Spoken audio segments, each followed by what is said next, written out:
ശരിക്കും ഇന്നത്തെ ടോപ്പിക്ക് ഭയങ്കര സിമ്പിളാ. നമ്മുടെ ഏജ് ഗ്രൂപ്പ് ഏതാ? 20 to 25. സിമ്പിൾ ആയിട്ട് അവരൊക്കെ പറഞ്ഞു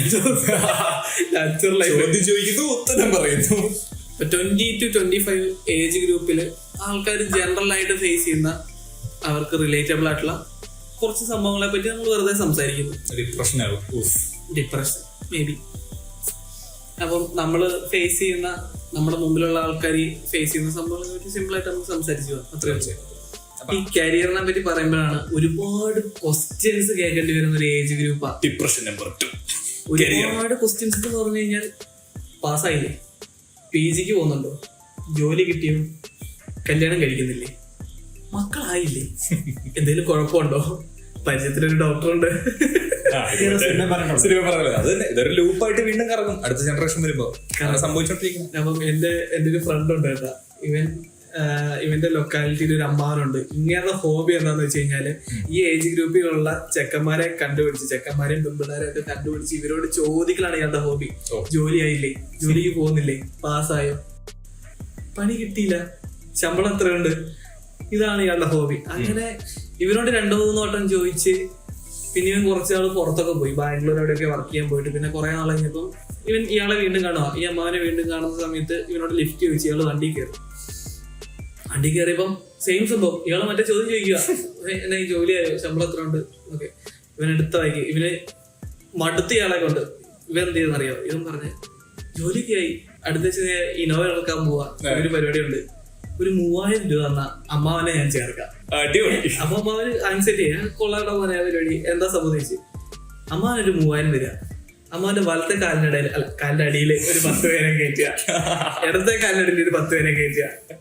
ചുമ്മാ ഇരുന്നാ മതി. പിന്നെ ആ വലത്തെ കാലിന്റെ അടിയിലുള്ള 10 പേര് വേറെ 10 പേരെ കൊണ്ടുവരും, ഈ ഇടത്തെ കാലിന്റെ അടിയിലുള്ള 10 പേര് വേറെ 10 പേരെ കൊണ്ടുവരും. ലാഭം പരിപാടി. ആകെ ചെലവ് എത്രയാ? 3000. പിറ്റേ ആഴ്ച തൊട്ട് അമ്മാവൻ ഇവനെ കണ്ടു കഴിഞ്ഞാൽ അപ്പുറത്ത് ഒരു 100 അടി മാറി നടക്കത്തുള്ളൂ. പിന്നെ ചോദ്യമില്ല, പറച്ചിലും ഇല്ല. ഇവനെ കണ്ടു കഴിഞ്ഞാൽ മൈൻഡും ഇല്ല, പഴയ ചോദ്യങ്ങളും ഇല്ല, അല്ലെങ്കിൽ സേഫായി. MLM കമ്പനിയുടെ പേര് SCAM. ഇത് പറഞ്ഞപ്പോ എന്റെ ഒരു കൂട്ടുകാരൻ പറഞ്ഞു, നീ കൈലാസിനെ അറിയോ? നമ്മളോട് ക്രിക്കറ്റ് കളിക്കാൻ, നിന്റെ കൂടെ ക്രിക്കറ്റ് കളിക്കാൻ വന്നിട്ട് കൈലാസില്ലേ? ഞാൻ കേട്ടോ. നീ പറഞ്ഞിട്ടുണ്ടെങ്കിൽ അറിയാന്ന് കൈലാസല്ലേ നമ്മൾ സ്വന്തം പയ്യെ മറ്റേ ക്രിക്കറ്റ് കളിക്കാൻ നിന്റെ കൂടെ. അതല്ലേ കൈലാസ് ഞങ്ങളെ ഒരുമിച്ച് ക്രിക്കറ്റ് കളിച്ചാൽ നിനക്കറിയില്ല. പിന്നല്ലേ എനിക്കറിയാം. നിനക്കറിയില്ല, എനിക്കറിയത്തില്ലേ? നീ ക്രിക്കറ്റ് കളിക്കാൻ വന്നില്ല. ഇവർ അഭിനയിക്കാൻ പറഞ്ഞു എല്ലാവരോടും അഭിനയിക്കാൻ പറഞ്ഞിട്ട്. ഇവൻ പണ്ട് ഇതേപോലെ ഇങ്ങനെ നമ്മള് കൺഫ്യൂഷൻ അടിച്ചിരിക്കുന്ന ഒരു സമയത്ത് വന്നിട്ട് അല്ലെങ്കിൽ ഒരു 3000 രൂപ നീ ഇറക്കാണ്ടോ, എന്റെ കൂടെ പഠിക്കുന്ന ഒരു സീനിയർ ചേട്ടന്റെ അടുത്ത് വെച്ച് ക്രിസ്റ്റി ഇറക്കാൻ പോവാ. തേംസ് ബേ എന്ന് പറയുന്ന സംഭവം.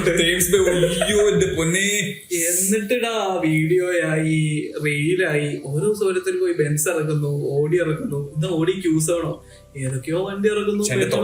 ഈ പറഞ്ഞ ടോപ്പ് ലെവലിൽ നിന്നമാരെ നല്ല പൈസ ഉണ്ടാക്കിയിട്ടുണ്ട്. ഇതേ ഡയലോഗിലാണ് ഞാനൊന്ന് വീണത്. എന്നിട്ട് ഇവൻ പൈസ വെച്ച് വിളിക്കണ 1 ലക്ഷം. ശരി, നമുക്കറിയില്ല ഇത് ഉടായിപ്പാന്ന്, പക്ഷെ ഞാൻ പൈസ കൊടുത്തു. 3000 കൊടുത്ത് ഞാനിങ്ങനെ ഇരിക്കുമല്ലേ, എനിക്ക് പ്രൊഡക്റ്റും വന്നില്ല, കാലിന്റെ അടിയിൽ ആരും വന്നില്ല, 3000 ഇല്ല, കൈലാസം ഇല്ല. അപ്പൊ അന്വേഷിച്ച് ഞാൻ കൈലാസം കണ്ട സ്വിറ്റ്സർലൻഡിലോ ഓസ്ട്രേലിയയിലൊക്കെ. ഇങ്ങനെ ഇതിനിടയ്ക്ക് കുറെ സ്കാമും നടക്കുന്നുണ്ട്.